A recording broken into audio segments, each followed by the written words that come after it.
안녕하십니까? 네, 반갑습니다. 특별히 내일 설날 명절 이어서 고향을 방문해 주신 우리 형제 자매님들 후포교회를 대신해서요 환영하고요. 별로 얼굴 보니까 환영 안 하는 것 같아요.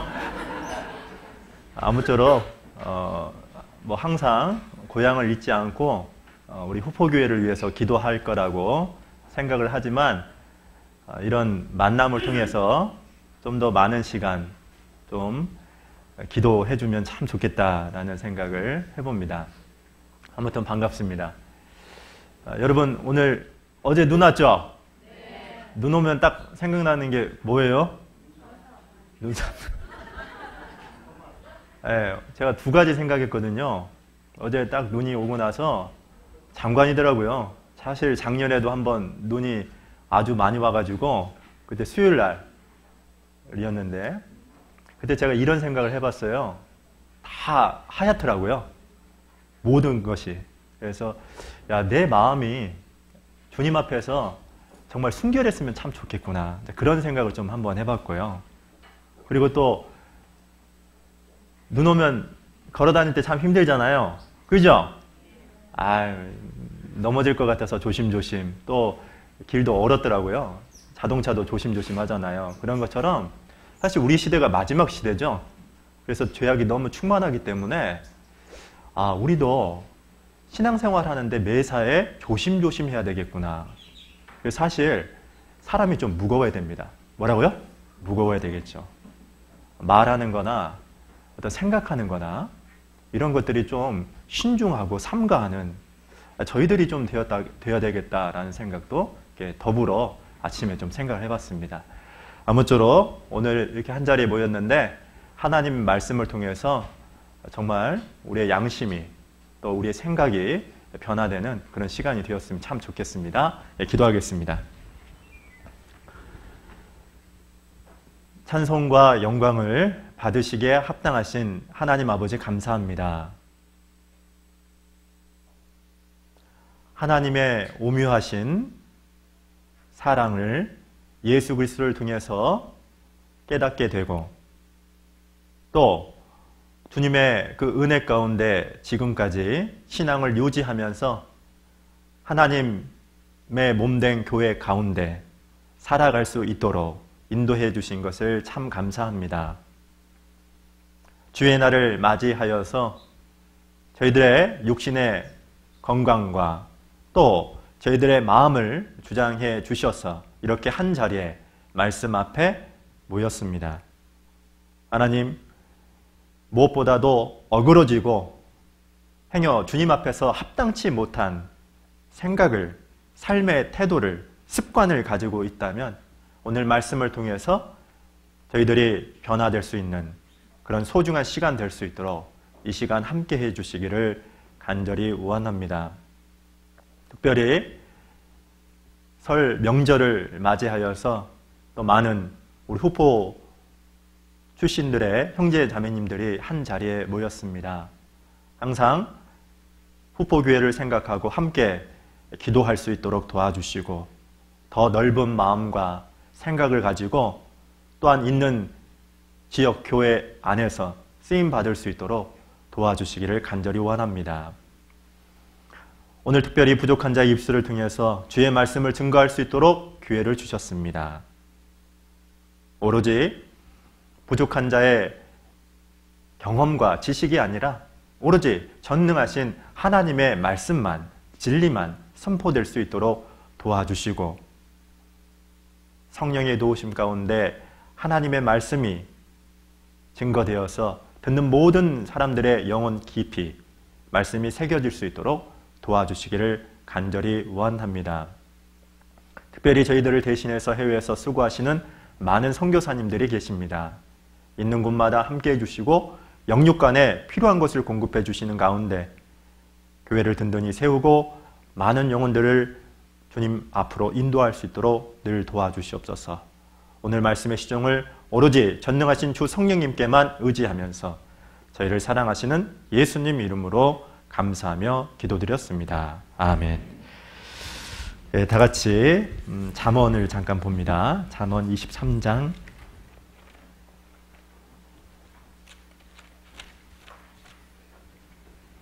26절입니다.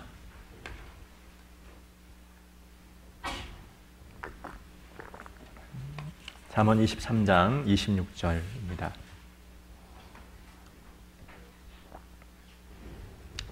23장 26절을 같이 한번 읽어보겠습니다. 시작.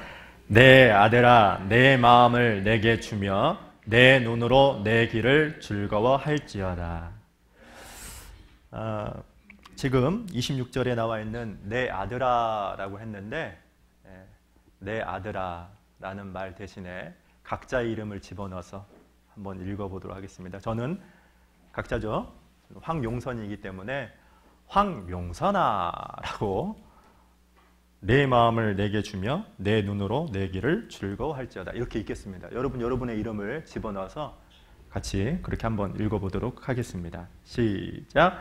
황용선아 내 마음을 내게 주며 내 눈으로 내 길을 즐거워할지어다 했습니다.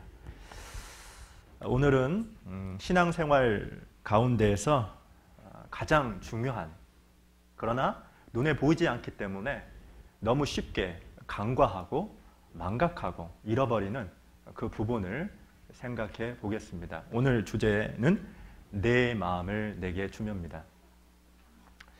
우리가 생활할 때 사람으로서 무엇인가를 할 때 가장 중요한 것이 무엇이냐라고 한다면 마음이죠. 그죠? 그죠? 마음이라는 것이 있어야 어떤 일을 끝까지 완성할 수 있습니다. 구원을 받으면 마음이 달라집니다. 실제로 하나님의 사랑을 깨닫게 되면 누가 시키지도 않았는데 또 만나서 약속을 한 것도 아닌데 기가 막힌 것은 구원받은 모든 사람들의 마음에는 주님을 위해서 살고 싶은 그런 마음이 있죠. 그죠? 내 인생을 정말로 주님을 위해서 한번 드려야 되겠다. 그리고 주님의 말씀에 순종하고 싶은 그런 열정이라는 것이 생깁니다. 그것은 누가 시키지도 않았습니다. 그러나 하나님의 사랑을 직접 체험을 했기 때문에 그런 세상 사람들이 생각할 수 없는 그런 마음이 구원받은 그리스도인들에게 다 생깁니다. 뿐만 아니죠. 구원을 받고 나서 교회 안에서 어떤 일이 나에게 주어졌을 때 그것이 크든지 작든지 간에 그 일이 하나님이 나에게 맡겨주셨다라는 생각을 갖기 때문에 내가 주님께 정말 쓰임받는구나 라는 것에 감사하고 감격해서 그 일이 크든지 작든지 관계없이 최선을 다하고 충성을 하려고 하는 마음이 있습니다. 그죠? 제가요, 어떤 한 형제님이요, 구역장이라는 것을 시켰는데 이분은 한 번도 사람들 앞에서 기도를 해본 적이 없다고 합니다. 근데 이제 구역장 해달라고 이제 딱 목사님이 딱 부탁을 한 겁니다. 근데 이 형제님이요, 그거부터 생각이 걱정이 되는 거예요. 뭐가 걱정되냐면, 아이고, 기도 어떻게 하지? 한 번도 기도해 본 적이 없거든요. 혼자 기도해 본 적은 있어도 대중 앞에서 이제 공식적으로 해야 되잖아요. 근데 이제 부탁을 하니까 이제 감동이 된 거죠. 내가 나이도 많고 배운 것도 별로 없어요. 초등학교도 나갔거든요. 다른 사람에 비해서 상대적으로 지적인 수준이 낮죠. 그런데 이 형제님께서 이제 부탁을 하니까요, 몸둘 바를 모르면서 뭔 생각난다고요? 대중기도. 이해하시죠? 근데 그래도 맡았어요. 너무 감사하니까. 그리고 첫 구역 모임 날 이 형제님이 어땠냐면 목욕을 했답니다. 목욕을 하고 나서 어땠냐면 기도문 있죠. 목사님한테 물어봤어요. 목사님, 기도문 적어도 되냐고. 적어도 된다고. 그래서 본인이 직접 딱 적어요. 적어가지고 어떻게 하냐면 그걸 하루 종일 외우는 거예요. 하루 종일. 그래서 첫날 구역 모임을 이렇게 마쳤다고 합니다. 제가요, 저도 마찬가지인데 제가 교회 학교에서 이제 봉사를 했거든요. 10월 달에 제가 96년 3월에 구원을 받고 96년 10월에 교사라는 직분을 교회에서 딱 허락을 했었습니다. 그리고 얼마 지나지 않아서 학생들에게 공과라는 것을 말씀을 전하는 그런 그 직분을 교회에서 명을 받아서 저에게 허락을 했습니다. 한 번도 저도요, 이렇게 남들에게 물론 이제 대중 앞에서 실제로 강의를 한 적은 있었습니다. 제가 강사였으니까요. 갑자기 색다르게 보여요? 더 놀라겠네, 영어 강사라고 하면. 그것도 ABC 뉴스인데.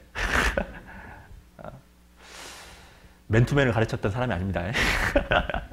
근데 이제 이렇게 아이들 앞에서 성경을 가르친다고 하니까 이게 가슴이 벌컥벌컥 하는 거예요. 정말 감동도 되면서 또 어떤 영적인 긴장감이 드는 거예요. 내가 이것을 실수나 하면 어떨까. 그때 아직도 기억나는 것은 그 PPT, 파워포인트 아시죠? 지금은 또 한 13년 일이거든요. 제가 처음으로 PPT라는 걸 만들어가지고 아직도 기억나네. 그 주제가 뭐냐? 장자의 명분을 판 예서. 그것도 아직도 기억납니다. 그래가지고 3시간 동안에요. 그러니까 밤 3시에, 새벽 3시죠. 3시에 이 잠을 다 준비하고, 근데 실제로 잠을 못 잤죠. 첫날 아이들한테 전하는 설교를 하는 거니까요. 얼마나 긴장이 됐겠어요.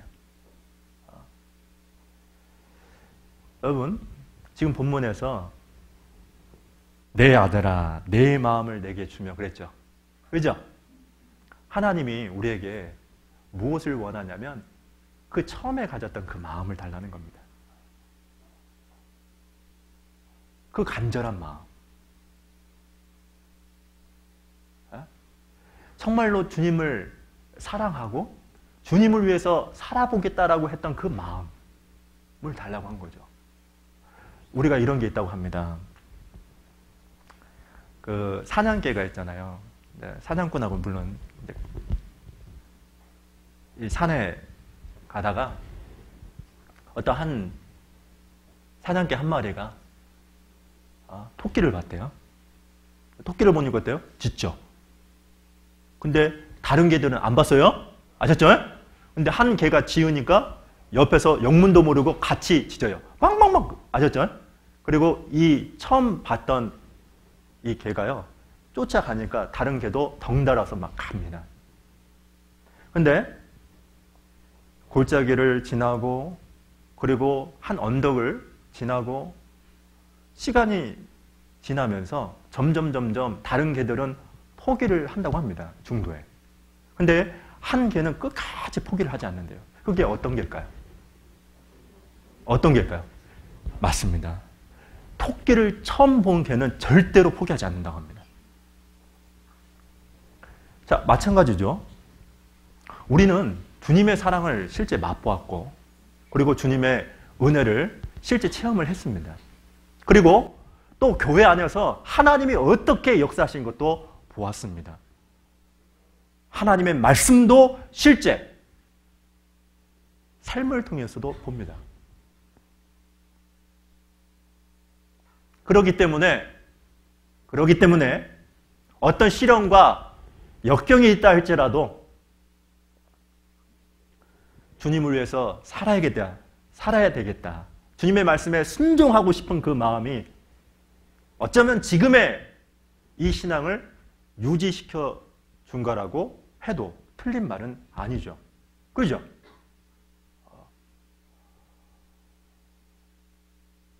그런데 그런 게 있어요. 구원받을 때는 그런 마음이 있는데 참 안타까운 것은 무엇이냐면 시간이 지나면서 특별히 구원받은 연수가 오래되면 오래될수록 사람의 마음이 엄청 달라집니다.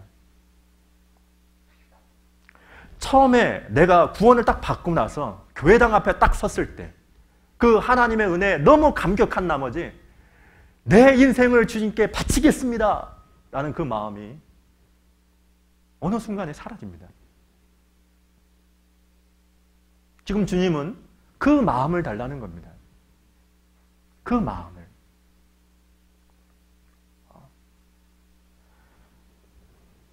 여기 본문 말씀에 있는 것처럼 내 마음을 내게 주며 내 눈으로 내 길을 뭐라고 했습니까? 이게 중요한 게 뭐냐면 우리의 마음이 처음 주님이 주셨던 그 마음을 우리가 가지면 여러분 아세요? 지금 본문 말씀에 있는 것처럼 내 길, 하나님이 나에게 원하시는 그 길을 즐거워하면서 갈 수가 있습니다.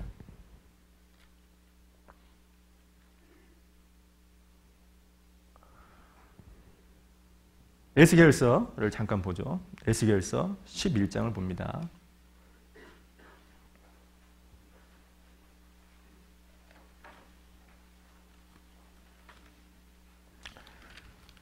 에스겔서 11장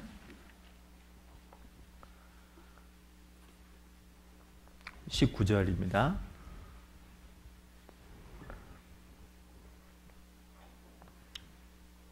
같이 한번 읽어보겠습니다. 11장 19절 시작. 내가 그들에게 일치한 마음을 주고 그 속에 새 신을 주며 그 몸에서 굳은 마음을 제하고 부드러운 마음을 주어서. 우리가 구원을 받게 되면 지금 본문에 나와 있는 것처럼 세 가지가 달라지죠. 일치한 마음을 주고, 그래서 다른 생각을 가지고 있고 다른 성품을 가지고 있고 배움이 다르고 성장 배경이 다름에도 불구하고 구원받았다라는 그 하나만으로 우리가 어떻게 됩니까? 한 가족이 됩니다. 물론 그 안에는 본 말씀에 있는 것처럼 그 속에 새 신을 주며 성령을 우리 안에 줬기 때문에 그렇습니다. 그래서 굳은 마음을 제하고 부드러운 마음을 주어서, 그래서 구원받기 전에는 마음이 그렇게 완고하고 강팍했음에도 불구하고 정말로 부드럽게 됩니다. 혹 제가 2번 정도 간증을 들었거든요.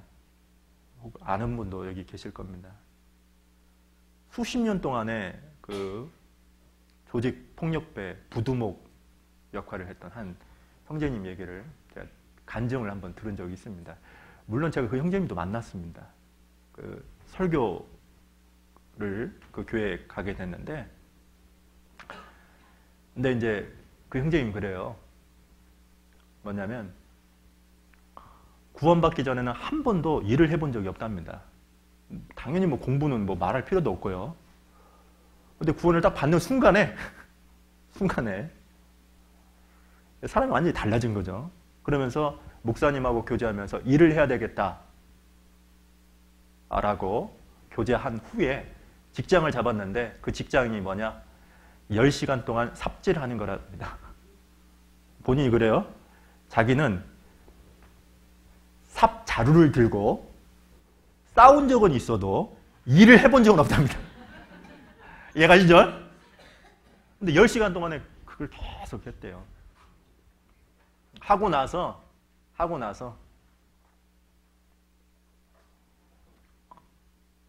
처음으로 자기가 이 삽질을 하면서도 본인이 이상한 거예요. 아시죠? 이해가 안 된답니다. 내가 지금 뭔 짓 하고 있지? 근데 이 구원을 딱 받고요. 이제 목사님하고 교제하면서 그렇게 일을 하고 또 일을 한 달 동안 한 다음에 너무 기쁜 나머지 자기가 처음으로 수고와 땀을 통해서 월급을 받은 거였기 때문에 주님 앞에 11조를 딱 드리고 돼지 한 마리를 잡았답니다. 형제 자매들을 위해서. 그런데 그렇게 기쁘더랍니다. 그리고 그렇게 주님을 위해서 드릴 수 있다는 것 자체가 너무 감사하더랍니다. 그렇게 조직 폭력배를 수십 년 동안 했으면 그 어머니 마음은 어떻겠어요? 평생 마음에 못을 박았겠죠. 근데 그분은 그러더래요. 어머니가 이러더래요. 자기는 성경도 물론 배운 적도 없고 하나님에 대해서도 모르지만 제 아들 이렇게 딱 변한 거 보니까 하나님 살아있는 거 확실하다고 막 그렇게 얘기를 하더랍니다. 그러죠. 구원을 받으면 실제로 누구나 할 것 없이 그 형제님처럼 정말로 주님을 위해서 살고 싶은, 주님의 말씀에 순종하고 싶은 그 마음이 있습니다. 여러분 아세요? 주님이 여러분에게 뭘 원할까요? 여러분의 재능을 원합니까? 여러분의 시간을 원할까요? 아니면 여러분의 물질을 원할까요? 아닙니다. 여러분의 마음을 원합니다. 여러분이 하나님의 사랑을 깨달았을 때, 그때 하나님 앞에 서원했던 그 마음, 그것을 원합니다.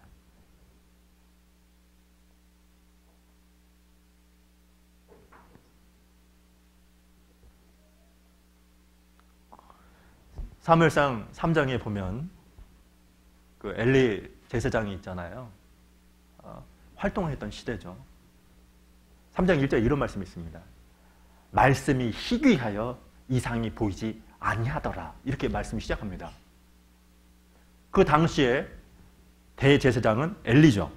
근데 엘리를 2절에 어떻게 설명하냐면 나이를 많이 먹어서 어두워서 보지 못했다라고 합니다. 사실 3장 1절에서 말씀이 희귀하여 이상이 보이지 않았다라는 말은 왜 말씀이 나타나지 않았을까요? 그것은 이스라엘 당시대에 죄악이 너무 충만했고, 또 중요한 것은 하나님을 정말로 찾는 사람들이 한 명도 없었기 때문입니다. 문제는 누굽니까? 엘리가 더 문제죠. 엘리 제사장조차도 어땠냐? 몸이 건강하지 못해서 나이를 많이 먹어서 보이지 않은 것이 아니라 사실 영적으로 너무나도 무감각했기 때문에 하나님의 음성을 듣지도 못했던 겁니다. 이해가시죠? 자, 그런데 하나님이 어린 사무엘에게 나타납니다. 여러분 생각해 보셨습니까? 왜 어린 사무엘에게 나타났을까요?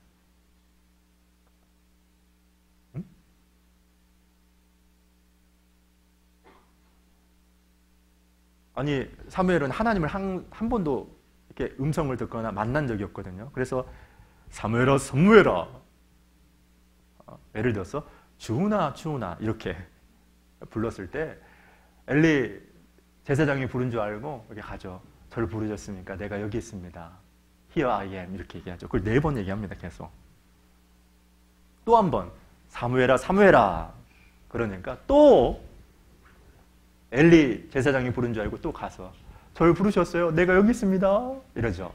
그때 엘리 제사장이 하는 말이 내가 부른 것이 아니고 하나님이 너를 불렀다라고 합니다. 그때 이제 처음으로 하나님이 자신을 불렀다라는 얘기를 듣고 다시 한번 하나님의 음성이 사무엘아, 사무엘아 라고 불렀을 때 이 사무엘이 여호와여 주의 종이 듣겠습니다. 이런 말을 합니다. 듣겠다는 말이 무슨 뜻인지 아세요? 듣는다 이런 뜻이 아닙니다. 원래 히브리 말로 샤마흐라고 하는데 순종하겠습니다. 어떤 말이든지 하십시오. 그런 뜻입니다. 하나님께서 어떤 말을 하든지 간에 내가 순종하겠습니다. 그런 뜻이죠. 답이 나왔죠. 왜 사무엘에게 하나님이 나타났을까요? 어렸음에도 불구하고. 이유는 딱 하나입니다. 마음 중심에 하나님을 위해서 살고 싶은 마음, 하나님 말씀에 순종하고 싶은 마음, 그래서 하나님이 어린 사무엘에게 나타나서 하나님을 쓰신 겁니다. 여러분 생각해 보시죠. 구원받을 때도 그렇죠. 구원을 누가 받습니까? 아무나 구원받는 게 아닙니다. 정말로 자신의 인생에 대해서 고민한 사람들, 진리를 정말로 간절히 찾고 싶은 사람들, 그런 마음을 가진 사람들, 구원을 받기 간절히 원하는 마음을 가진 사람들이 실제 구원을 받습니다. 그렇죠? 실제 마음이 없는 사람이 아무리 말씀을 들어도 그것은 정말로 소경이 뭐라고 그러지? 예? 예? 예. 뭔 말인지 알죠? 예? 아무런 그 사람에게 의미가 없지 않습니까? 맞죠? 근데 여러분 아십니까? 구원받은 이후에도 마찬가지입니다. 구원받은 이후에도 사람 마음, 형제 자매들이 이 마음에 육신적인 조건이 아무리 훌륭하다 할지라도, 완벽하다 할지라도, 아니 혹은 내가 건강이 좋지 못하고 내가 배운 것이 없다 할지라도 시간이 바빠서, 정말 바빠서 내가 교회 일에 적극적으로 참여하지 못한다 할지라도 그것이 중요한 것이 아니라, 외적인 어떤 조건이나 상황이 중요한 것이 아니라 마음 중심에 내가 처음 가졌던 주님을 위해서 살고 싶었던 그 마음, 주님의 말씀에 순종하겠다, 주님을 위해서 살아야 되겠다는 그 서원했던 그 마음, 그 마음을 가지고 있으면 어떤 환경과 형편에 있다 할지라도 하나님은 그 마음을 가진 사람을 사용합니다. 그래서 하나님이 네 마음을 내게 달라라고 했던 겁니다.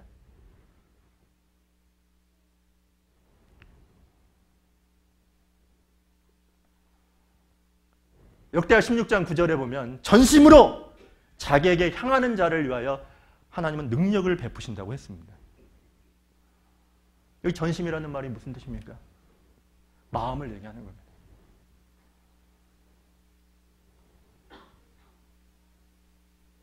고린도후서 여기 8장을 봅니다.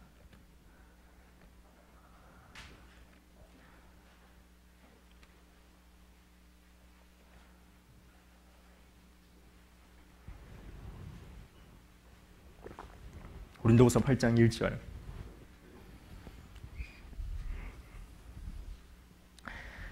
제가 읽겠습니다. 형제들아, 하나님께서 마게도냐 교회들에게 주신 은혜를 우리가 너에게 알게 하노니, 환난의 많은 시련 가운데에서 저희 넘치는 기쁨과 극한 가난이 저희로 풍성한 연보를 넘치도록 하게 하였느니라. 내가 증거하노니 저희가 힘대로 할 뿐 아니라 힘에 지나도록 자원하여 이 은혜와 성도 섬기는 일에 참여함에 대하여 우리에게 간절히 구하니. 자, 5절을 같이 읽겠습니다. 우리의 바라던 것뿐 아니라 저희가 먼저 자신을 죽게 해드리고 또 하나님 뜻을 조차 우리에게 주었도다.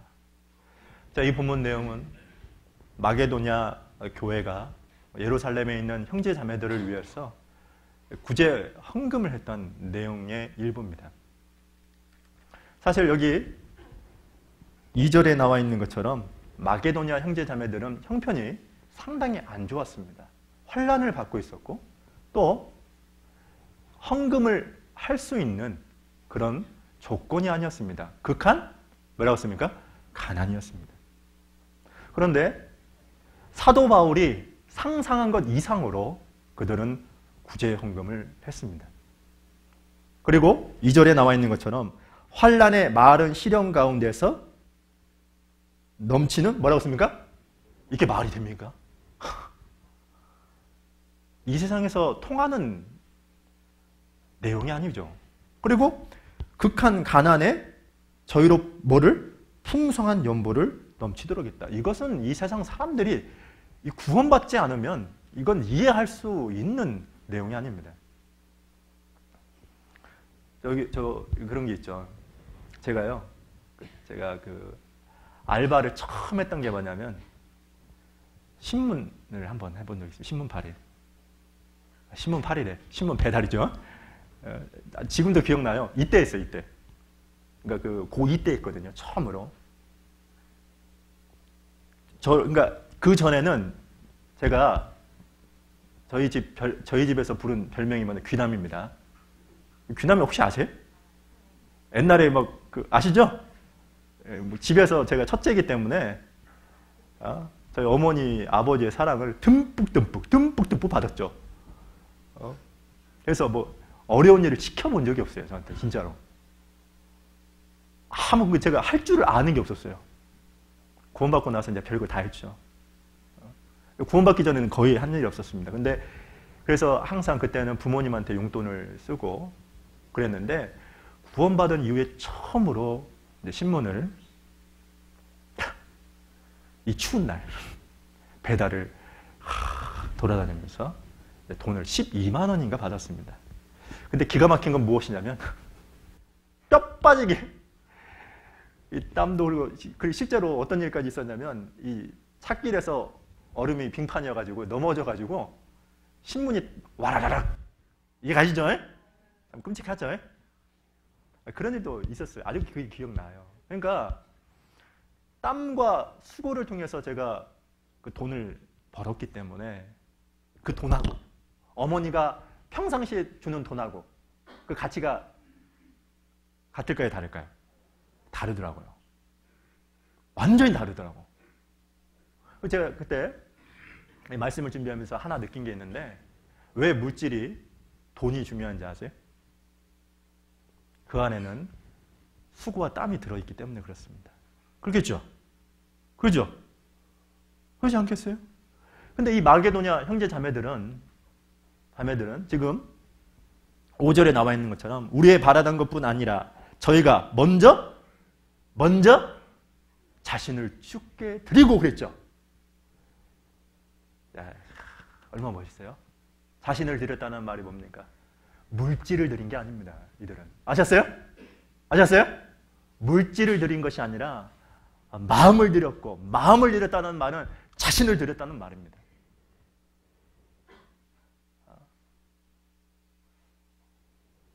그래서 하나님께서 많은 환난의 시련이 있었음에도 불구하고 넘치는 기쁨을 주셨고 뿐만 아니라 극한 가난에서도 풍성한 연보를 드려서 주변에 있는 특히 이 고린도 형제 자매들에게도 큰 영향력을 미칠 수 있었습니다. 중요한 건 무엇이냐? 마음이라는 겁니다.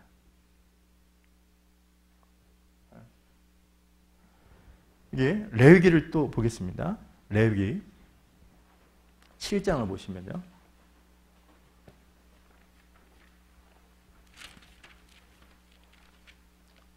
레위기를 보면은 5가지 제사가 나오는데 화목제에 대한 얘기를 28절, 7장 28절부터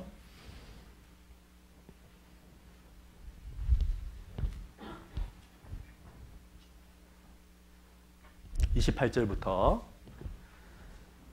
32절까지 제가 읽어보겠습니다. 여호와께서 모세에게 일러 가라사대 이스라엘 자손에게 고하여 이르라 화목제의 희생을 여호와께 드리려는 자는 그 화목제 희생 중에서 그 예물을 취하여 여호와께 가져오되. 자, 30절부터 32절까지 읽죠.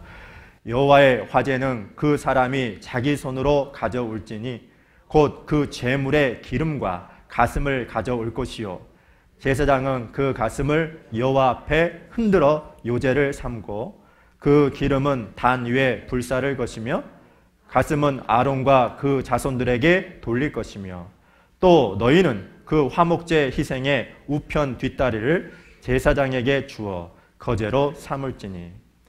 자, 5가지 이스라엘 백성들이 하나님 앞에 드렸던 5가지 제사는 모두 다 예수 그리스도의 모형이죠. 번제는 예수 그리스도의 헌신을 얘기하고요. 십자가의 죽음을 얘기하고 그리고 소제는 예수 그리스도의 신성을 얘기합니다. 화목제는 뭘까요? 바로 예수 그리스도의 완전한 속죄를 통해서 하나님과 교제가 되었다는 것을 얘기합니다. 이해가시죠? 자, 그런데 이때 화목제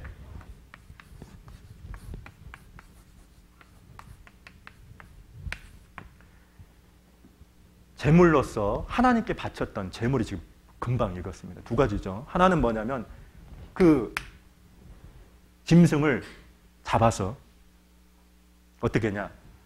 가슴을 흔들어서 하나님께 드리고 그리고 나서 제사장이 그것을 취합니다. 그리고 또 하나는 뭐냐면 그 짐승의 우편의 뒷다리를 어떻게 합니까? 이번에는 들어서 하나님께 드린 다음에 그리고 나서 제사장이 취합니다.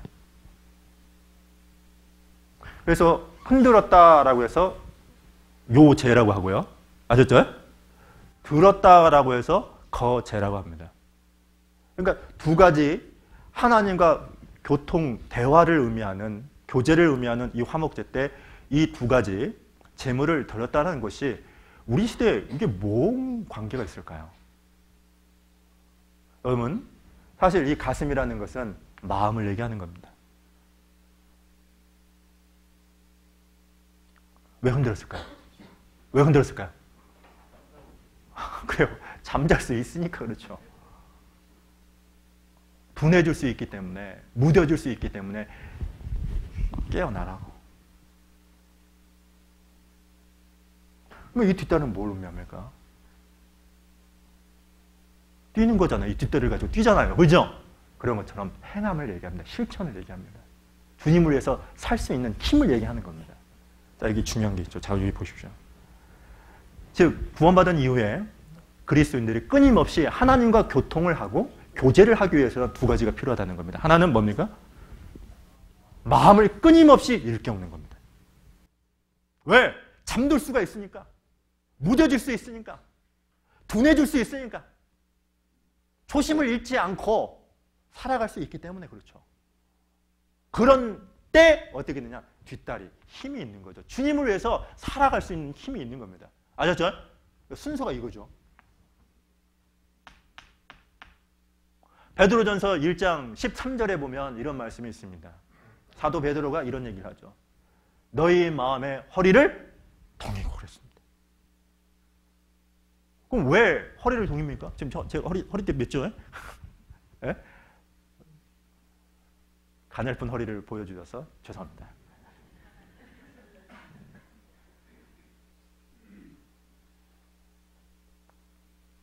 사실 사람이 허리를 딱 다치게 되면 무거운 짐을 들 수도 없고 또 일을 할 수도 없습니다. 그건 경험해 본 사람이 실제 압니다. 저도 한번 허리를 아파봐서 압니다. 근데 왜 마음의 허리를 동이고 라고 했냐?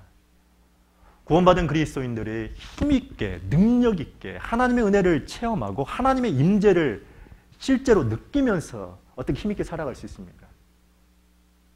그 근원이 바로 마음에 있는 겁니다. 어디에 있다고요?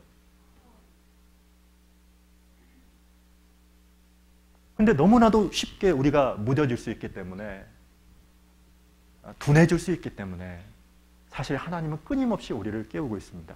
물론 말씀을 통해서도 그렇고요. 주변에 일어나는 사건을 통해서도 그렇고요.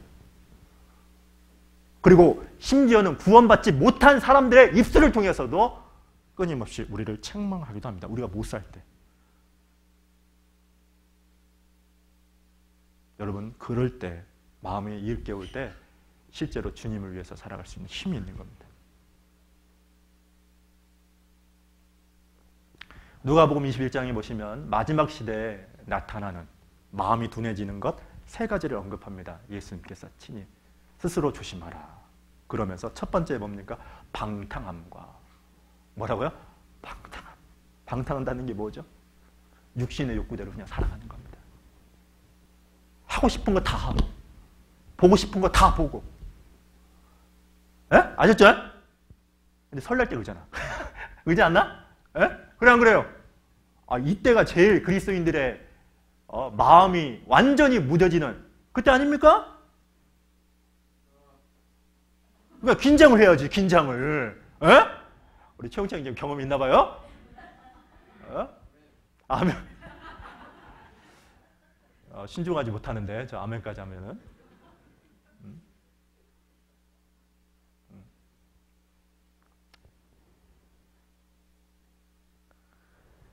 그 두 번째가 술 취함이죠. 실제 술을 먹고 마시는 것뿐만 아니라 세상이 취한 것, 세상의 유혹에, 쾌락에 자신을 맡기는 거죠. 그리고 세 번째가 뭡니까? 생활의 염려입니다. 극도로 먹고 사는 문제에 신경 쓰는 나머지 아셨죠? 마음이 둔해질 수 있다라고 예수님은 경고했습니다. 그래서 우리는 어때야 되냐면 끊임없이 가슴을 흔들어서 제물을 드렸던 것처럼 늘 일깨워야 됩니다. 여러분, 하나님은 여러분이 가지고 있는 그 무엇보다도 여러분은 마음을 원합니다. 마음을 원하는 것뿐만 아니라 마음을 다하는 걸 원합니다. 두 번째는 마음을 다하는 겁니다. 자, 마가복음 12장을 보겠습니다.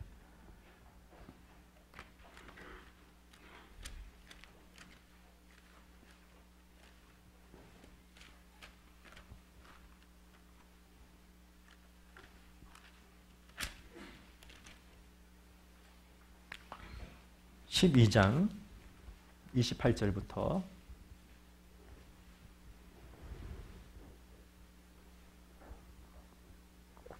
제가 읽겠습니다. 서기관 중 한 사람이 저희의 변론하는 것을 듣고 예수께서 대답 잘하실 줄을 알고 나와 묻되 모든 계명 중에 첫째가 무엇이니까? 예수께서 대답하시되 첫째는 이것이니 이스라엘아 들으라 주 곧 우리 하나님은 유일한 주시라. 자, 30절 31절을 같이 읽겠습니다.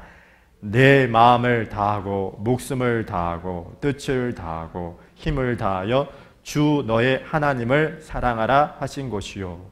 둘째는 이것이니 내 이웃을 내 몸과 같이 사랑하라 하신 것이라. 이에서 더 큰 계명이 없느니라. 사실 성경에서 요약하고 있는 게 바로 이 같이 읽었던 30절 31절이죠. 신앙생활을 한마디로 표현하면 무엇입니까? 주 너의 하나님 여호와를 사랑하는 것이고 내 이웃을 내 몸과 같이 사랑하는 겁니다. 그죠? 근데 지금 본문에서 아주 중요한 것을 예수님께서 언급했습니다. 30절에 내 마음을 다하고가 먼저입니다. 왜 마음을 다하는 게 첫 번째일까요?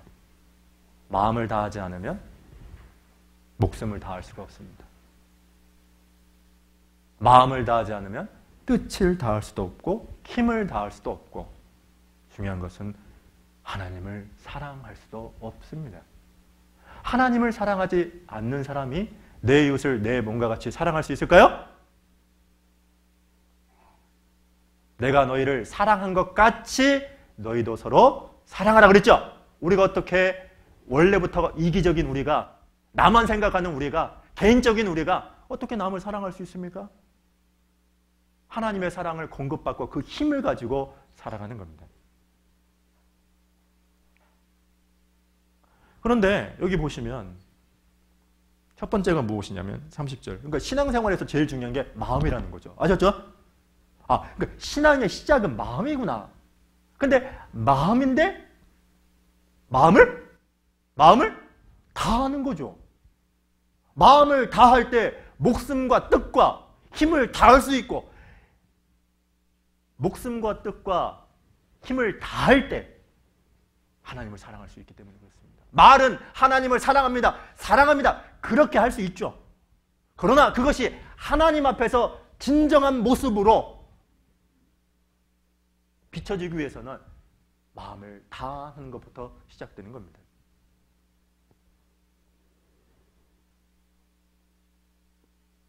다합니다. 골로새서를 잠깐 보죠. 3장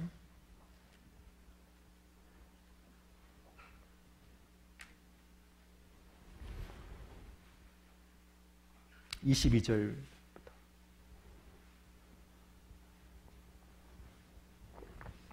골로새서 3장 22절 종들아 모든 일에 육신의 상전들에게 순종하되 사람을 기쁘게 하는 자와 같이. 자, 여기서부터 24절까지 같이 읽겠습니다. 눈가림만 하지 말고 오직 주를 두려워하여 성실한 마음으로 하라. 무슨 일을 하든지 마음을 다하여 주께 하듯 하고 사람에게 하듯 하지 말라. 이는 유업의 상을 주께 받을 줄 알미니 너희는 주 그리스도를. 자, 이것은 본문 말씀이 기록될 당시에 종들에게 하신 말씀인데, 물론 구원받은 우리에게도, 우리는 하나님의 종이기 때문에 적용해도 틀린 말은 아니겠죠. 지금 본문 말씀에 이런 말씀이 있습니다. 종들아, 모든 일에 육신의 상정들에게 순종하되 사람을 기쁘게 하는 자와 같이 눈가림만 하지 말고. 그죠? 그러니까 우리가 회사에서 일을 할 때도요, 저도 실제 사람을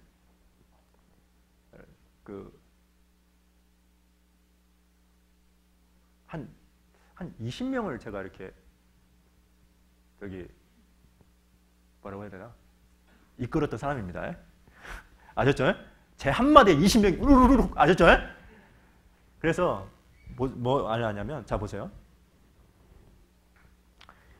이 사람이 상사 눈치를 보면서 적당히 일하는 거하고, 아셨죠? 상사와 관련 없이 마음을 다해서 일하는 거하고, 상사가 알까요, 모를까요? 알까요, 모를까요? 압니다. 눈빛이 다릅니다, 실제. 적당히 상사가 딱 보면 그때 일하는 거하고, 아셨죠? 안 볼 때는 약간 이러는 거하고, 정말로 내 일처럼 최선을 다하는 것은 상사 다 알아요. 알지만 말을 안 하는 것뿐입니다.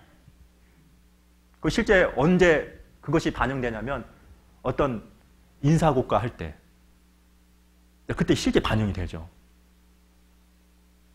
저희 집에서도 우리 아들이요, 우리 딸하고 제가 아침에 이제 출근할 때 자고 있거든요.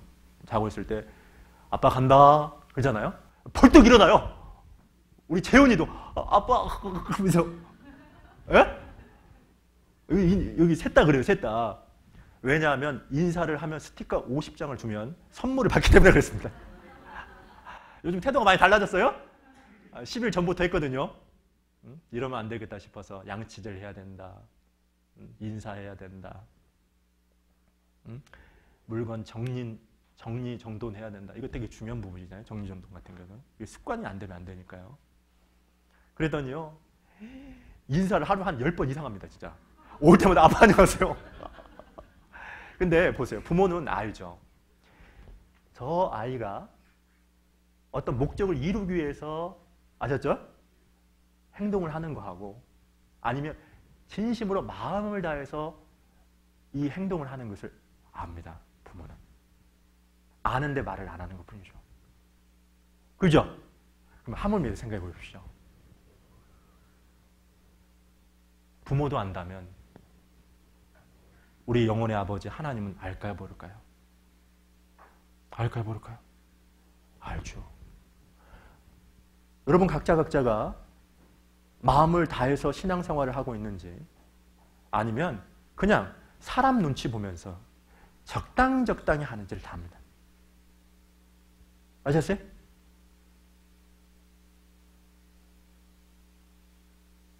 근데 본문 24절에 보시면 뭐라고 나와 있습니까? 마음을 다하여 주께 하듯 하고 사람에게 하듯 하지 말라 하면서, 그 다음에 이는 유업의 상을 주께. 마음을 다해서 신앙생활을 하면 하나님이 상급을 주신다는 거죠. 그죠? 그죠?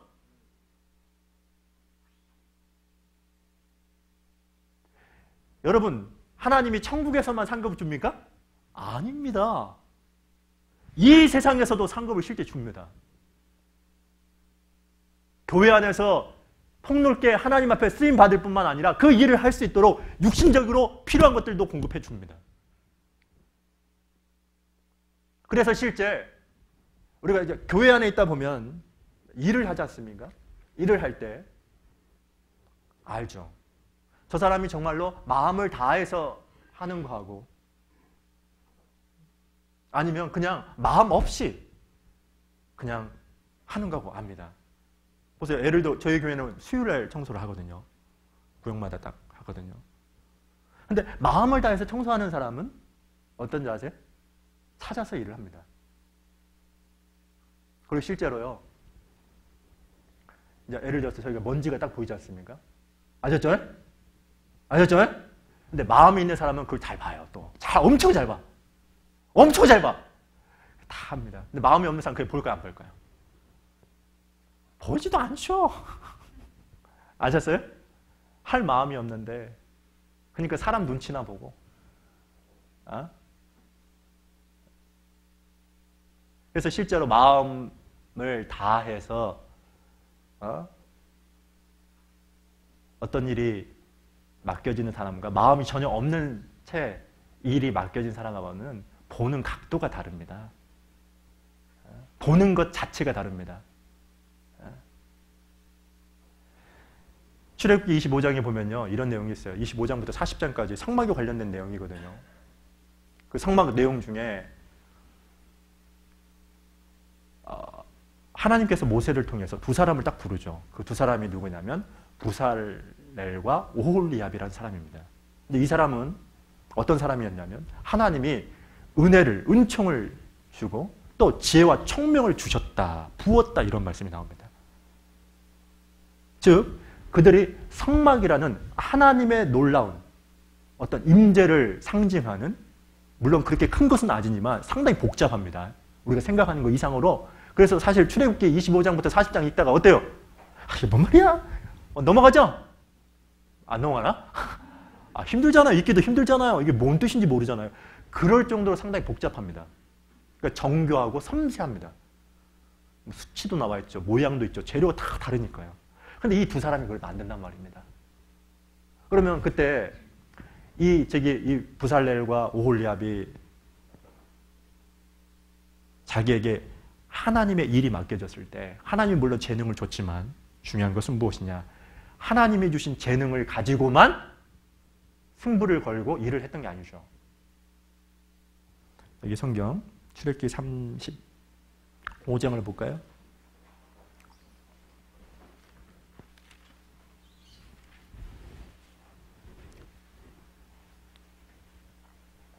(35장) 35절.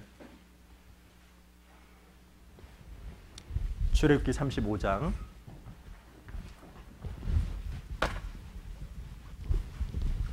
35절. 자, 읽어볼게요. 지혜로운 마음을 그들에게 충만하게 하사 여러 가지 일을 하게 하시되 조각하는 일과 공교로운 일과 성색, 자색, 홍색실과 가는 배실로 수 놓는 일과 짜는 일과 그 외에 여러 가지 일을 하게 하시고, 같이 읽겠습니다. 공교로운 일을 영구하게 하셨나니. 무슨 얘기입니까? 연구도 했다는 거죠. 그죠? 그죠?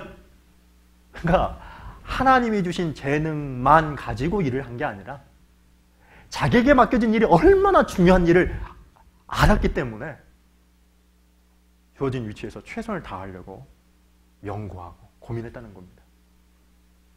이게 마음을 다하는 거죠. 그렇지 않겠습니까? 그렇죠? 여러분, 사무엘상 17장에 보면 다윗이 이스라엘이라는 무대 위에 이제 등장하게 되는 한 사건이 나오죠. 이스라엘 백성들과 골리앗, 즉 블레셋 민족과 전투가 벌어졌습니다. 약 3m 되는 그 골리앗을 보고 이스라엘 백성들이 벌벌벌 떨고 도망을 갑니다. 심지어는 사울 왕조차도 그 골리앗을 보고 두려웠죠.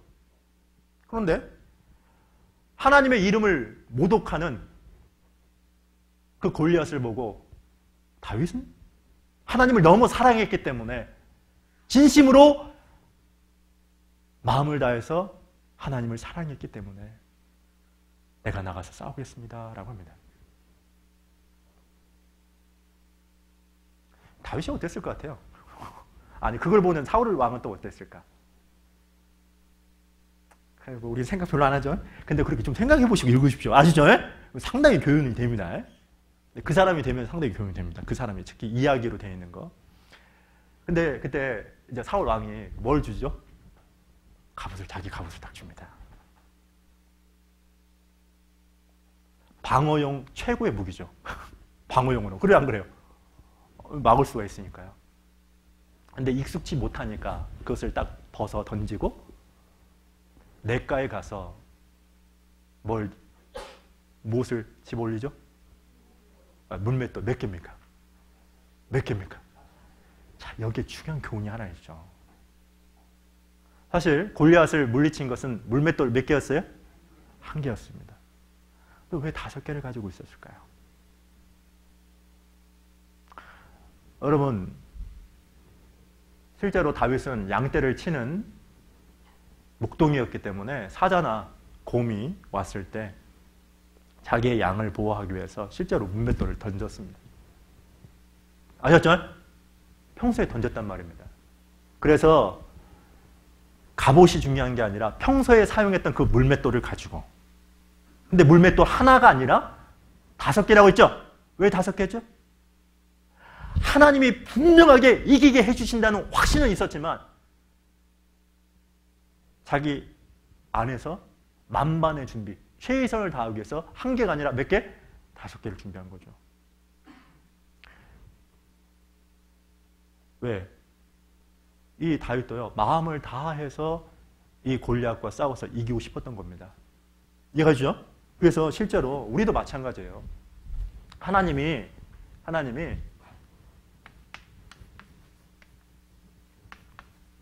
다윗이 이 물맷돌을 통해서 골리앗과 싸웠던 것처럼 평소에 물맷돌 훈련을 했잖아요. 연습을 했잖아요.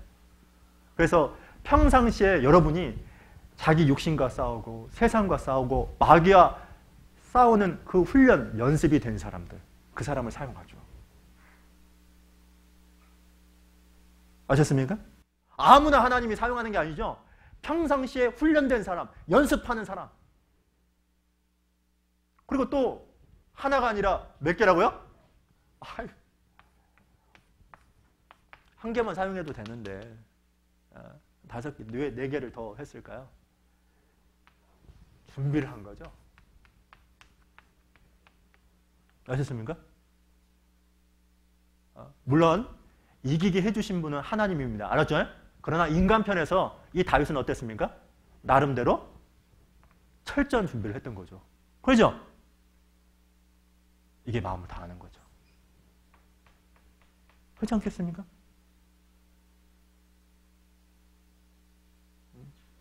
그래서 신앙이라는 것은 마음에서 출발하고 또 마음에서 출발하지만 마음을 다하는 것부터 시작합니다.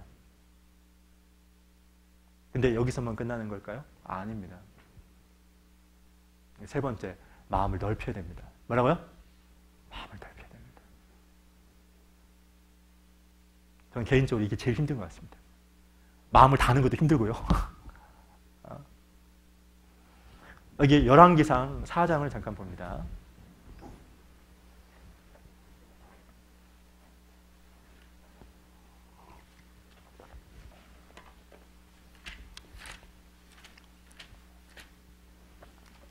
열왕기상 4장을 보시면 29절.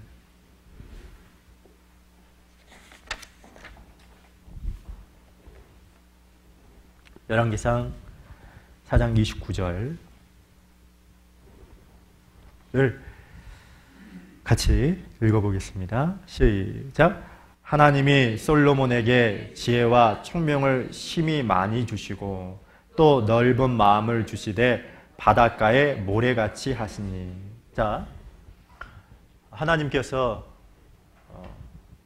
다윗의 아들이었던 솔로몬을 이스라엘의 왕으로 세웠습니다. 그렇죠?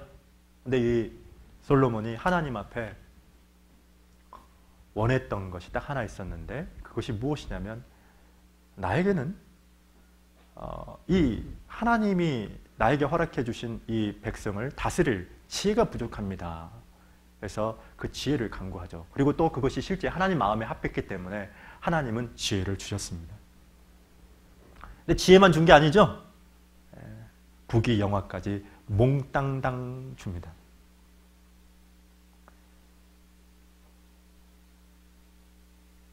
그런데 하나님은 지혜만 준 것이 아니고 총명만 준 게 아니라 3번째 또 넓은 마음을 주시되라고 했습니다.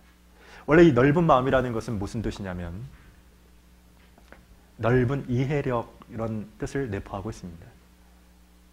사물의 이치를 이해하는 마음을 주셨다는 겁니다. 그러니까 구원받은 그리스도인들도 마찬가지입니다.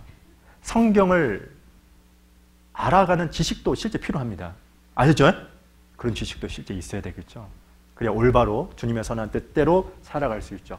그리고 또 하나, 지금 이 솔로몬에게 하나님이 준 것처럼 넓은 마음을 갖고 있어야 됩니다. 넓은 마음이라는 것은 쉽게 말하면 이런 겁니다. 어떤 상황이라 할지라도 받아들이는 마음입니다. 어떤 사람도 용납하고 포용하는 마음을 얘기합니다.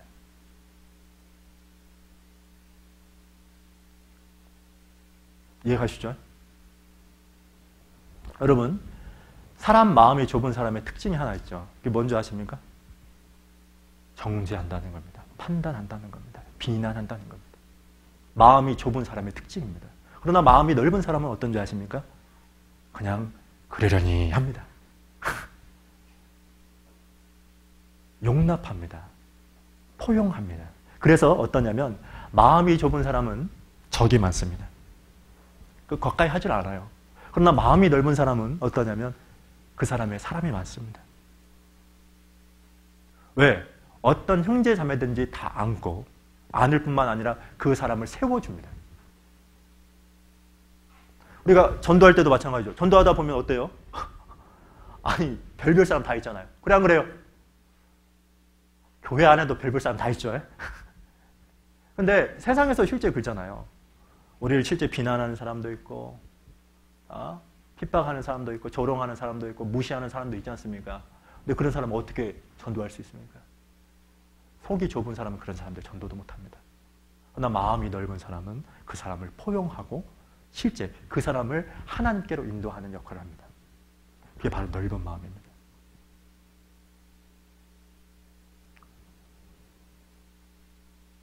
이 고린도후서를 잠깐 보죠.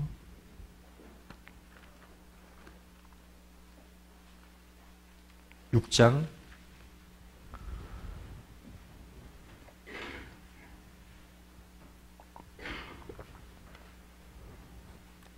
11절부터 13절인데요. 같이 11절부터 13절을 읽어보겠습니다. 시작. 고린도인들이여, 너희를 향하여 우리의 입이 열리고 우리의 마음이 넓었으니 너희가 우리 안에서 좁아진 것이 아니라 오직 너희 심정에서 좁아진 것이니라. 내가 자녀에게 말하듯 하노니 보답하는 양으로 너희도 마음을 참, 여러분 아세요? 고린도 교회, 이 교회가 어땠어요? 감히 복음을 전했던 사도 바울을, 하나님의 말씀을 전하는 이 사도 바울을 비난하고 판단했죠. 그죠? 왜 비난하고 판단했습니까? 본문에 답이 나오자. 마음이 그렇게 좁았어요. 근데 이 사도 바울은 어땠습니까? 그렇게 자기를 비난하고 심지어는 사도가 아니다!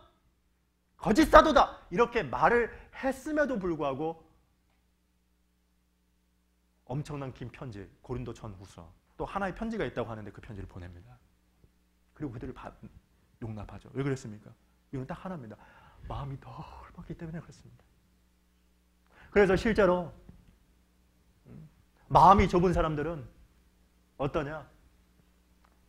쉽게 교회 안에서 저 자매 왜 그런 거야? 김자매 왜 그런 거야? 김경희 자매님 얘기하는 거 아닙니다.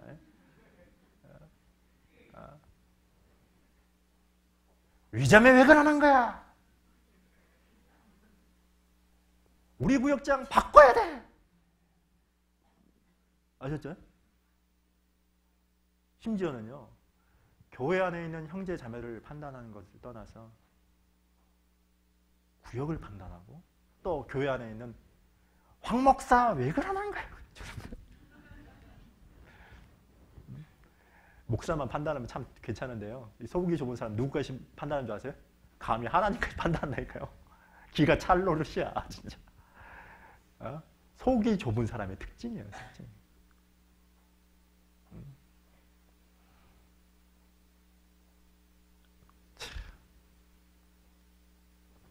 여러분, 우리가 이제 저도 그랬는데요. 제가 이제 교회를 옮기게 된 이유가 물론 제가 구원을 받아서 저는 원래부터 이제 일반 교회를 다니고 있었거든요. 대한예수 장로회. 일반 교회라는 말을 쓰면 안 됩니다. 죄송합니다. 쓰지 않기로 우리 총회에서 얘기 방침을 했습니다. 아셨죠? 일반 교회 쓰지 마십시오. 저 대한예수교 장로회를 다니고 있었습니다.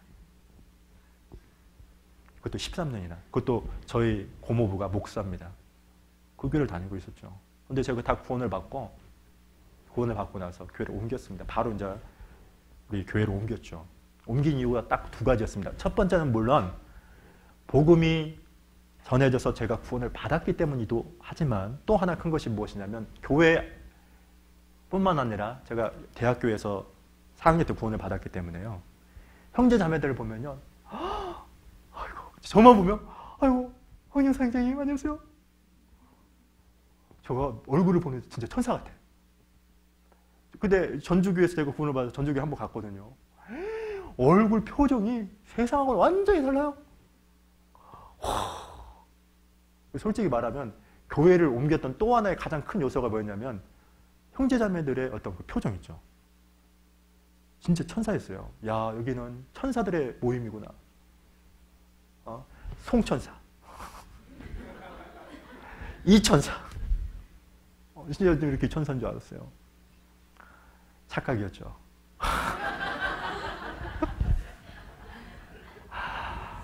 착각이었죠. 제가 여기 왔었을 때도 그래요. 여기 왔을 때 우리 형제자매님들 저를 보고 나서 물론 형제자매님들도 저를 보고 그럴 거라고 생각합니다. 저를 볼 때요. 아유 목사님 안녕하세요. 처음 보니까 그죠? 벌써 이제 1년 됐죠. 저하고. 아유 목사님 안녕하세요. 조심조심하죠? 말하는 거나 행동하는 거나 막 조심조심. 제가 있을 때는 말 함부로 안 합니다. 지금 어떨까요? 다 하죠? 너 있으나 말을 안 해. 즉 무슨 얘기냐면 우리가 착각하는 것 중에 하나가 무엇이냐면 교회는 완전해진 사람들의 모임이 아니라 완전해질 사람들의 모임입니다. 이거 아주 다르죠? 아셨죠? 우리는 불완전하죠. 아직까지는. 천사가 아니란 말입니다. 단지 불완전한 사람입니다. 그래서 실제 있다 보면 이제 다 보여. 다 그냥 아이고 그냥 마음에 안 드는 게 그냥 다 보여 막. 저 자매는 왜 이렇게 그냥 말 안 하겠어요. 제가 이 말을 하면 또 오해를 할까봐 그냥 저것만 좀 고쳤으면 참 좋겠구만.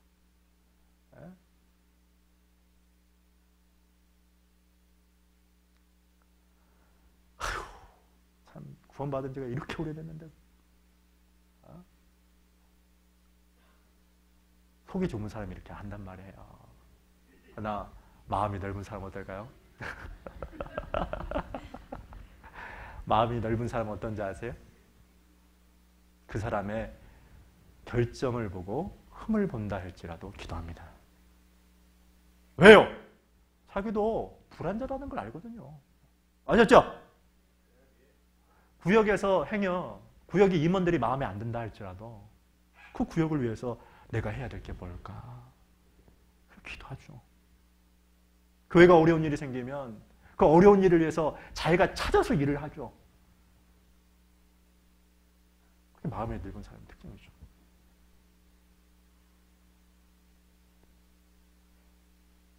넓어야 됩니다. 넘는 게 쉬운가요?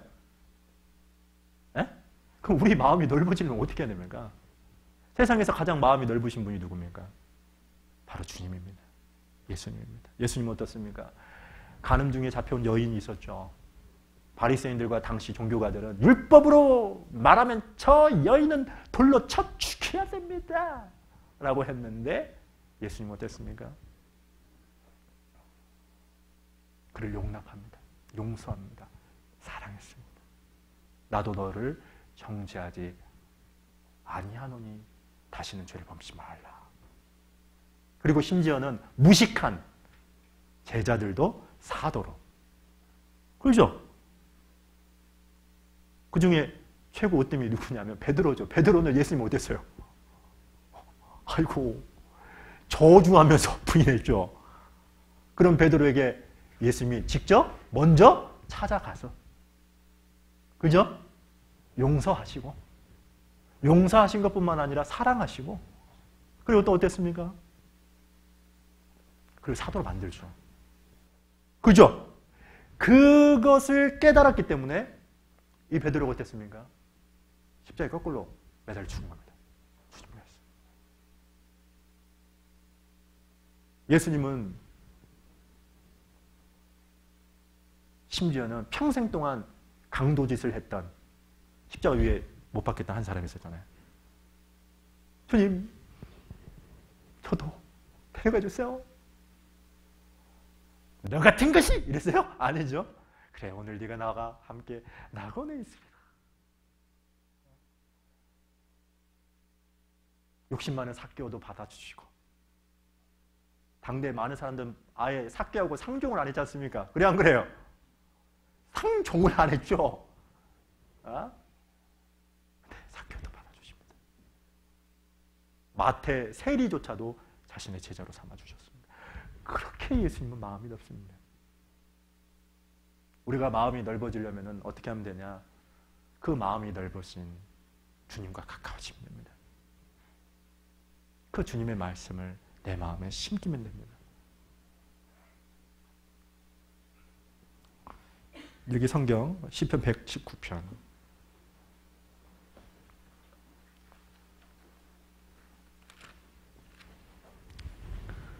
32절입니다.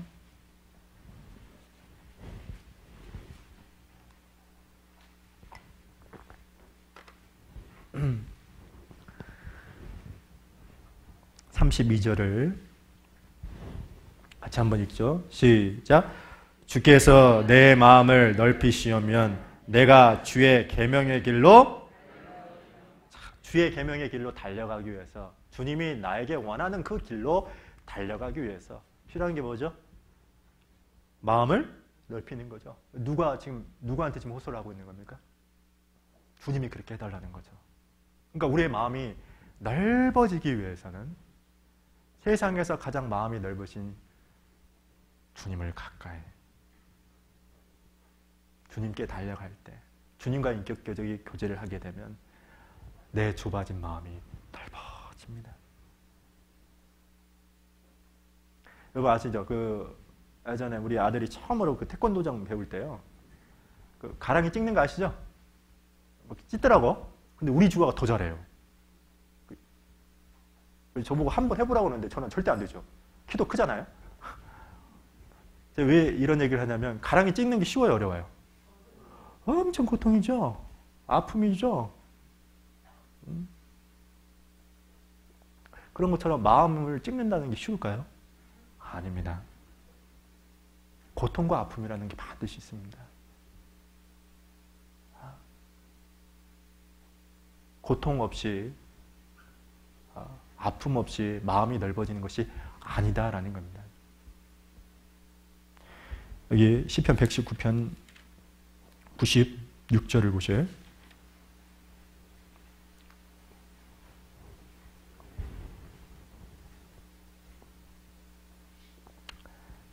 같이 96절 읽어보죠. 시작. 내가 보니 모든 완전한 것이 다 끝이 있어도 주의 계명은 심히 넓으니이다. 그렇죠. 주의 계명은 심히 넓습니다. 그래서 하나님의 말씀을 우리 마음에 새기고, 근데 새겨서 그것을 실천하는 것이 쉬울까요? 어려울까요? 엄청 어려워요. 그러다도 굴복할 때 우리 마음이 넓어지죠. 바다가 바로 그런 뜻이잖아요. 그래 안 그래요? 우리는 이제 바다를 보고 있으니까. 비가 내려서 산이나 이 땅에 있는 모든 오물을 바다는 받아들이죠. 그죠? 바다가 수질 검사해가지고 넌 받아들이고 넌 안 받아들인다 이런 게 아니죠? 그래 안 그래요? 다 받아들입니다. 근데 받아들인 것뿐만 어때요? 정화를 하죠. 그죠? 다 받아들이고 정화를 합니다.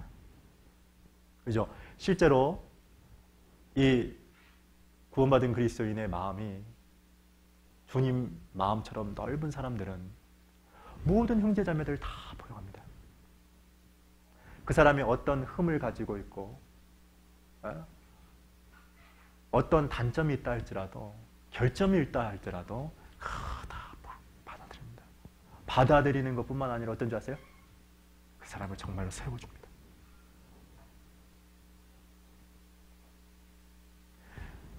N 목사님이 계십니다. N 목사님이 이런 말씀하셨어요. 제가 이제 사실 담임 목사 하면서 어록을 만들었거든요. 뭐 이렇게 어록이 있어요. 쭉 이렇게 저한테 이렇게 충고했던, 충고라기보다는 제가 질문했죠. 어떻게 하면 이 담임 목사로서의 역할을 잘할 수 있습니까? 목사님 수십 년 동안 했던 그 노하우를 저에게 좀 알려주세요. 이렇게 물어봅니다. 그리고 그것을 한 수십 가지를 지금 사실 적어놨습니다. 가끔씩 시간이 있을 때마다 그걸 꼭 봅니다. 근데 그 M 목사님이 이런 얘기를 했습니다. 본인이 1년 동안 정말 힘들었다고 합니다. 목회할 때. 왜 힘들었는가를 알고 봤더니 자기에게 부족한 것이 3가지가 있는데 그것 때문이었다. 그 3가지를 꼭 기억해야 된다고 그랬습니다. 그 첫 번째가 뭐냐? 사랑하는 마음이 있어야 된다.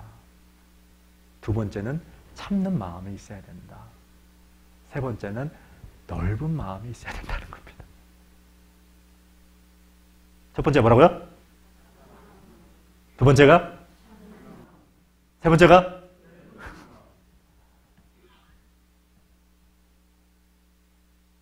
사실 다 연관되어 있죠. 근데 마음이 좁게 되면 쉽게 판단하고 정죄하더라고요. 그게 사실 우리의 본성을 얘기하는 거죠. 그래서 그리스도인들은 오늘 3가지 얘기했죠. 마음을 주님께 드려야 되고 또 두 번째 마음을 다해야 되고 세 번째 마음을 넓혀야 된다. 이것을 잊지 않았으면 참 좋겠습니다. 잠언 아까 본문으로 가시면요. 23장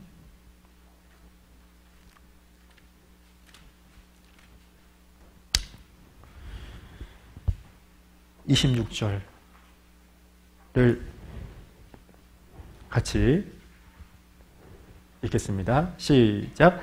내 아들아 내 마음을 내게 주며 내 눈으로 내 길을 즐거워할지어다. 마음을 주님께 드리는, 마음을 다하고 마음이 넓혀지는 신앙생활을 하길 바랍니다.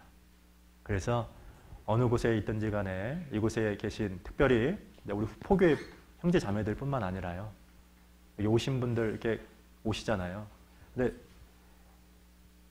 이렇게 물어봅니다. 제가 이렇게 가끔씩 얘기해요.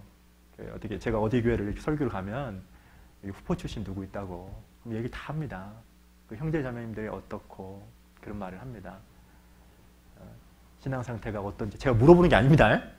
본인들이 다 얘기해 줍니다. 그래서 여기 계신 분들이 그 맡은 그곳에서 정말 마음부터 정말로 처음 가졌던 마음 있잖아요. 다 까먹었죠? 까먹었으니까 지금 제가 얘기하는 거예요, 오늘. 정말 그 주님께 내 인생을 바치겠습니다. 주님을 매 말씀에 순종하겠습니다. 하나님 그 마음을 달라는 거니까 그걸 잊지 말고 재점검해 보시고 그리고 정말로 내가 신앙생활이라는 것이 적당히 아니라 마음을 다하는 거니까 그래 마음을 다하자. 마음을 다할 때 실제 목숨과 뜻과 힘을 다할 수 있으니까 하나님을 사랑할 수 있으니까 하나님을 사랑하는 것뿐만 아니라 내 이웃을 내 몸과 같이 사랑할 수 있으니까 그 마음을 다하자. 그리고 세 번째 정말 마음을 바다처럼 넓혀보자. 그래서 어느 곳에 있든지 간에 여러분 자신이 여러분이 무엇을 하기 이전에 하나님께 쓰임받는 누구나 할 것 없이 그런 형제 자매들이 됐으면 참 좋겠습니다. 그리고 그런 여러분들의 기도와 헌신이 여러분 자신의 있는 교회뿐만 아니라 또 여러분이 기도해주면 또 우리 후포교회도 더욱더 든든히 성장할 거라 생각합니다. 아무쪼록 명절 설 잘 보내시고요. 누군 그러더라고요. 제가 어제 어딜 갔더니 저한테 이래요. 외국 사람이 저한테 해피 뉴 이어 그러더라고요. 새해 복 많이 받으십시오. God bless you. 기도하겠습니다. 살아계신 하나님 감사합니다. 오늘은 하나님 앞에서 신앙생활이 무엇인지를 배우는 소중한 시간을 갖게 해주셨습니다. 우리의 마음은 수시로 변하고 또 세상과 타협하거나 우리의 육신의 본성대로 생활함으로 말미암아 하나님께서 구원받았을 때 주셨던 그 하나님을 사랑하는 마음을 하나님의 말씀에 순종하겠다라는 그 마음을 망각하고 잃어버리고 살 때가 참 많이 있습니다. 그럼에도 불구하고 저희들을 지금까지 지켜주신 것, 교회로 불러주신 것 참 감사합니다. 이곳에 모인 모든 분들 늘 주님과 올바른 인격적 교제를 통해서 우리의 말과 표정과 우리의 삶이 변화되고 변화된 우리의 행함을 통해서 주님을 증거하며 담대하게 복음을 위해서 살아가는 하나님의 도구가 될 수 있도록 도와주시기를 간절히 원합니다. 특별히 내일 설 명절입니다. 많은 친척들과 가족들을 만날 때 시간이 많은 이 시점에서 우리의 육신대로 살아가는 것이 아니라 복음을 전하는 우리의 모든 것을 통해서 그리스도를 전할 수 있는 그런 기회로 삼아주시기를 간절히 원합니다. 앞으로의 모든 삶도 주 성령님께만 의지합니다. 특별히 2월 14일부터 16일 동안의 은장의 숙박 집회, 또 중고등부 숙박 집회가 계속해서 이어집니다. 하나님께서 도와주셔서 많은 영혼들이 실제 참여하고 구원받는 귀한 역사가 일어날 수 있도록 하나님 도와주시옵소서. 오늘도 함께해 주신 주님께 진심으로 감사를 드리며 저희를 언제나 사랑해 주시는 예수님 이름으로 감사하며 기도드렸습니다. 아멘.